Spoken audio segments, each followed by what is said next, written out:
नमस्कार, मैं सुयश। इस वक्त संवाद वाराणसी में खड़ा है और प्रधानमंत्री नरेंद्र मोदी के संसदीय क्षेत्र में काशी पूरी तरीके से भगवामयी हो गई है।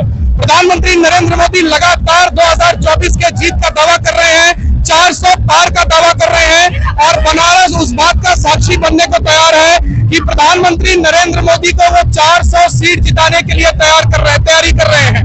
मैं जिस समय यहाँ पर आ रहा था, रास्ते में मैंने देखा भव्य तैयारियां की गई हैं। लोग उछल रहे हैं, डांस कर रहे हैं, लोग अपने नेता को देखना चाहते हैं, उनका स्वागत करना चाहते हैं, उनको छूना चाहते हैं, प्रधानमंत्री नरेंद्र मोदी को सुनना चाहते हैं। आदि काशी इस वक्त बीएचयू से लेकर के सोनारपुरा, मदनपुरा, गदौलिया और बाबा काशी विश्वनाथ के चरणों तक नीचे आ चुकी है। वो अपने नेता को देखना और सुनना चाहती है। हमारे साथ इसी भीड़ में लोग हैं जो कि मैं जिनसे हम बात करेंगे कि आखिर में वे क्यों आए हैं, क्या करना चाहते हैं, किस मकसद से वे प्रधानमंत्री नरेंद्र मोदी को समर्थन दे रहे हैं, क्या मुद्दे हैं आम जनता के। बहुत बहुत स्वागत है सर, आपका क्या नाम है? मनोहर अग्रवाल। किस लिए आए आप यहाँ पे? अपने माननीय प्रधानमंत्री श्री नरेंद्र मोदी जी के जो आज गृह सभा भ्रमण के माध्यम से हम लोग के मध्य हम लोग का उत्साह वर्धन आए हैं, उनके स्वागत हेतु हम यहाँ उपस्थित हुए हैं और हमें एक बड़ा गरिमा का अपने का महसूस कर रहे हैं कि आज ऐसे महापुरुष के दर्शन और स्वागत करने का अवसर प्राप्त हो रहा है। आप एक बुजुर्ग, आप सीनियर सिटीजन में आ चुके हैं। अगर हम ये कहें कि आपने अपनी पूरी जिंदगी देखी है, लेकिन इस वक्त आप किन मुद्दों को केंद्र में रख करके प्रधानमंत्री नरेंद्र मोदी से क्या चाहते हैं? आप आए तो हैं, लेकिन प्रधानमंत्री नरेंद्र मोदी से क्या चाहते हैं कि आने वाले अगले 5 साल में वो जनता के लिए करें, काशी के लिए करें? जनता का जो जितना वो चल रहे हैं वो कम नहीं है, बहुत अधिक कर रहे हैं। फिर भी हम जो वरिष्ठ लोगों के संग थोड़ा जो हम लोग का वरिष्ठ पर भी ध्यान दे, वरिष्ठ नागरिक को भी जैसे टैक्स लग रहा है, हम लोग कुछ छूटें मिलती थी पिछले शासन में जो कि अवरुद्ध कर दी गई है, वो हम चाहते हैं कि हमें अवरुद्ध में मिले। जैसे रेलवे में, एयरपोर्ट पे, रेलवे में तो बंद कर दिया गया, वो हम लोग को मिले। तो हम लोग का टैक्स की छूट है वो बंद हो गई, वो टैक्स मिले तो हम लोग टैक्स में छूट मिले, आभार मिले हमको। हम लोग वही नागरिकों को हम लोग कितना टैक्स देंगे? कहाँ से आए भाई साहब? चंदौली से आ रहे हैं। अच्छा, ऐसे चंदौली से मोदी को देखने आए कि कोई लेकर आया? कोई लेकर आया है? कोई लेकर नहीं, मैं अकेले आया, मैं देखने के लिए। अपने नेता को देखने आया? चंदौली से कौन लड़ रहा है भाजपा से? महेंद्रनाथ पांडे। तो पिछले 5 सालों में विकास का कार्य किया है? बहुत ज्यादा। क्या क्या विकास का कार्य किया? विकास तो ओवर ब्रिज बनवाया है, रेलवे ट्रैक बनाया, स्टेशन का लाभ हुआ है। क्या काम करते हैं आप? हम खराब काम करते हैं, ट्रक लाइन में काम करते हैं। ट्रक लाइन में काम करते हैं। तो अगर हम कहें, अभी कुछ समय पहले ट्रक ड्राइवरों का हड़ताल हुआ था, याद है क्यों हुआ था? तो ट्रक ड्राइवरों ने हड़ताल किया था। तो ट्रक ड्राइवर होने के नाते क्या क्या समस्या है? आप बनारस में मोदी को समर्थन देने के लिए आए हैं, लेकिन किन मुद्दों पर आप वोट डालेंगे? 2024 का चुनाव किन मुद्दों पर होना चाहिए? विकास चाहिए, विकास हो रहा है। अरे विकास में क्या? आपका अंदर विकास, आपके परिवार का विकास। बच्चे, बाल बच्चे हैं? बाल बच्चे पढ़ते हैं? सरकारी की प्राइवेट स्कूल में पढ़ते हैं? कितना फीस जाता है? कितना फीस जाता है? 2000-3000 जो भी है, जो हिसाब से 2000-3000 फीस जाता है। सरकारी स्कूल में क्यों नहीं पढ़ाते? नहीं पढ़ाते, बड़े हो गए इसलिए नहीं पढ़ाते कि कोई और कारण है? अब भाई साहब, क्या नाम है आपका? कहाँ से आए? रामचंद्र से। कहाँ से? मिर्जापुर से। आप आए हैं खुद से स्वयं कि लेकर आया गया है? लेकर के आए हैं, मैं स्वयं। आप लेकर के आए हैं अपने लोगों को उतना दूर से? तो कैसे उन लोगों का खर्चा पानी कैसे?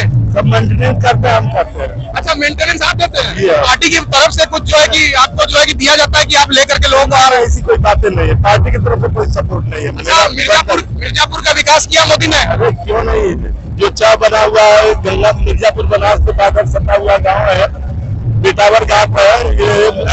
अच्छा, 2-3 मुद्दों को बताइए, किन मुद्दों पर वोट देना चाहेंगे? देखिए, किसान का जो मुद्दा है, उन्होंने किसानों की किसान निधि जो लाए है, उनका सबसे अच्छा मुद्दा तो है। जो गाँव में लोग महिलाएं अपना जाकर दूसरी जगह प्रसव वगैरह करा सकती थी, उसका मुद्दा है। और दूसरी बात विकास का मुद्दा है। विकास तो ऐसा होने के लिए यहाँ गड्ढे बना के यहाँ करते थे। ये नगवा रोड है, महावती पार्क रोड है, इन सब रोडों पर जो गड्ढे थे, आज के डेट में सरसों का दाना बेच किया जा सकता है। और आपको मैं बताना चाहूंगा कि देखिए किस तरीके से भी आ रही है। अपने नेता को वे देखना चाहते हैं, वे बात करना चाहते हैं। एक बार हमारे साथ और भी कुछ लोग हैं। कहाँ से आए भाई साहब? बनारस कहाँ? अरे बगल में। तो क्या कर रहे हैं? किसको? तो इस बार युवा है, कितने साल के हैं?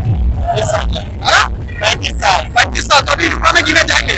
तो ये बताइए कि किन मुद्दों पर वोट देंगे इसका? विकास के लिए, भारत का विकास के लिए। तो विकास में क्या क्या विकास तो बहुत, विकास की एक परिभाषा नहीं हो सकती। देखिए महंगाई और सरकार महंगाई बढ़ी है कि घट गई है? मीडियम महंगाई है। महंगाई बढ़ना स्वाभाविक है, जैसा बढ़ रही है उसी तरह महंगाई भी बढ़ेगी। क्या लगता है इस बार मोदी का नारा 400 पार होगा? 110%। और विपक्ष कहाँ जाएगा? विपक्ष का कोई जगह ये नहीं, उसको कहाँ जगह मिलेगा? कोई जगह अच्छा ये बताइए, जैसे लोकतंत्र में विपक्ष होना चाहिए कि नहीं? चाहिए, अनिवार्य। मजबूत विपक्ष की कमजोर विपक्ष? नहीं, मजबूत है ही नहीं। मजबूत होता तो विपक्ष में होता है कि विपक्ष में। हमारे साथ कुछ महिलाएं भी जुड़ रही हैं, हम उनसे जानने की कोशिश करेंगे कि आखिर में गृहिणी होने के नाते, महिला होने के नाते वे मोदी को देखने के लिए आई हैं, समर्थन देने के लिए आई हुई हैं, लेकिन आखिर में वो मुद्दे क्या होंगे महिलाओं के लिए जिनको केंद्र में रख करके वे वोट डालेंगे। बहुत बहुत स्वागत है मैम, आपका क्या नाम है? उर्वशी सेलर। तो आप आई हैं प्रधानमंत्री मोदी के देखने के लिए? जी, मैंने एक बार और आई थी बट मैं देख नहीं पाई थी, बट दिस टाइम मुझे लगता है कि शायद देख लेंगी। कहाँ से आई हैं? जी, मेरा घर बस नहीं है। अच्छा, बगल में ही घर है।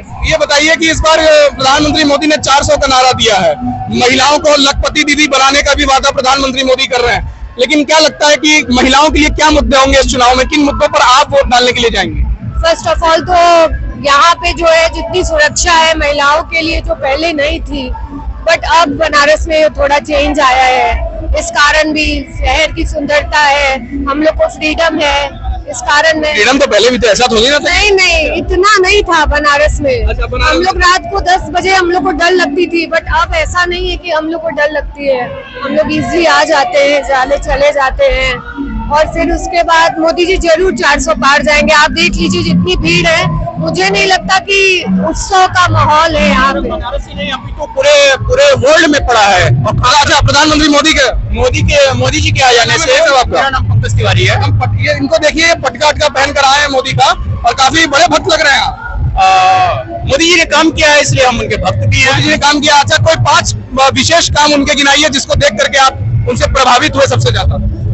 मोदी जी से प्रभावित है। हमारे बनारस शहर में बहुत जाम लगता था, तारों का बहुत बड़ा जंजाल था। क्या बात करते हैं, शहर में तो जाम आज भी लगता है, लेकिन आज शहर में बहुत ही ज्यादा पहले से। अच्छा, पहले से बहुत, लेकिन पब्लिक को रोड बन गए, रोड का चौड़ीकरण हुआ, तार का जो जंजाल था वो हट गया, और यहाँ पे जो है टेक्निकल सुविधा हुई, यहाँ पे हॉस्पिटल सुविधा हुई, यहाँ पे जैसा कि आपने बताया महिलाओं के लिए विशेष है, जो कि रात के 2 बजे भी बिना रोक टोक घूम सकती हैं। नहीं, पहले 11 बजे के बाद सोचना पड़ता था। यस, आपका नाम क्या है? श्वेता। क्या करते हैं आप प्रोफेशन बाय प्रोफेशन? हमारा हाउस वाइफ है।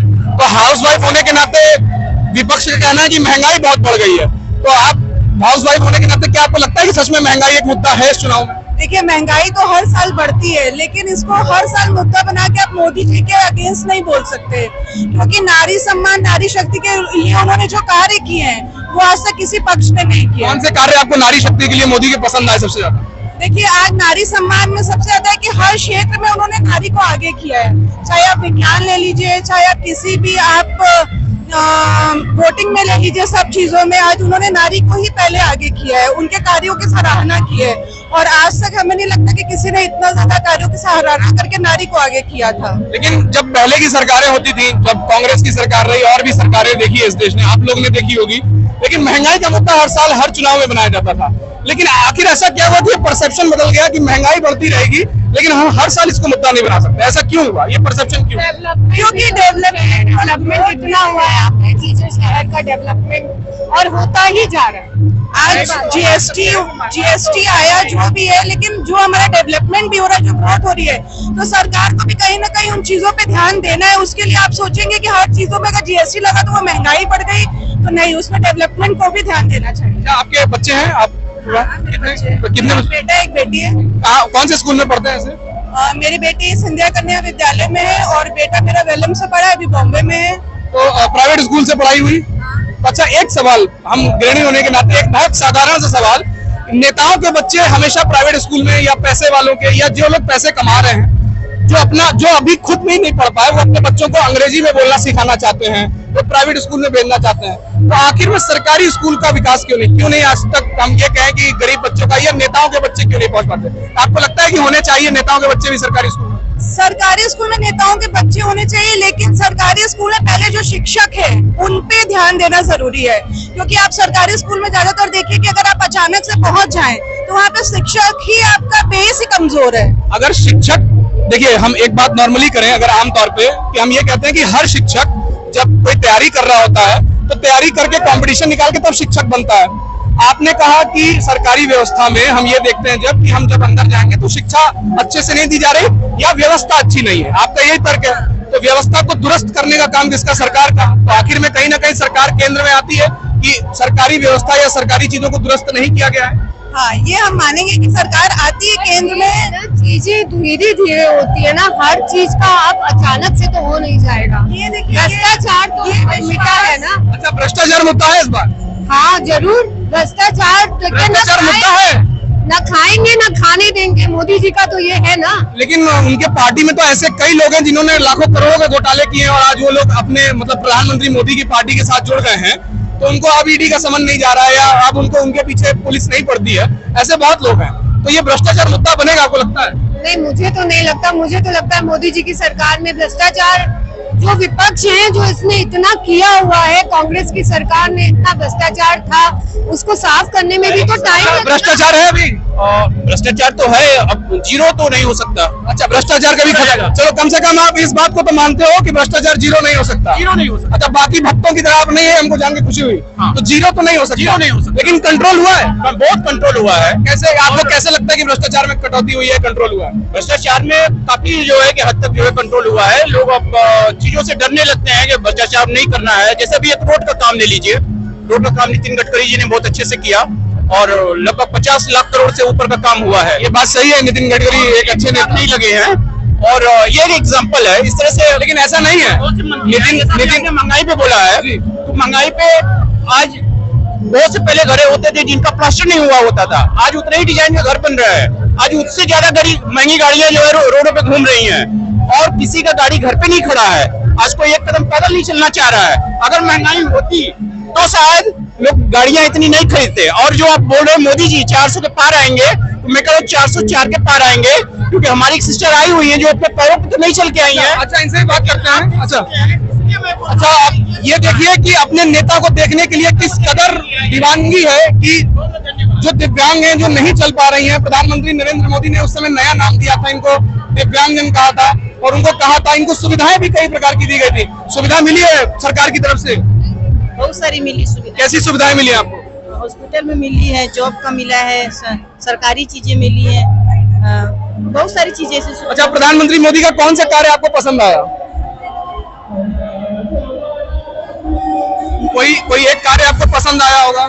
नारियों का सम्मान कर। नारियों का सम्मान करते हैं, ये पसंद आया।